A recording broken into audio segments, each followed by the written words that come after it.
So what's up guys, and welcome to AnyTask channel.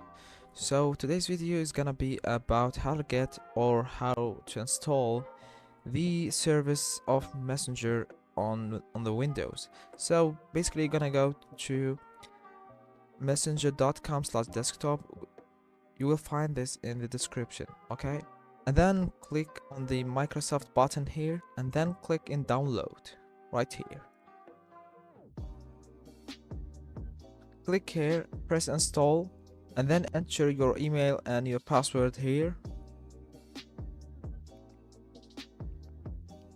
And there we are guys.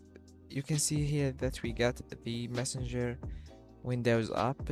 Please guys, don't forget to subscribe and press the like button, and see you guys.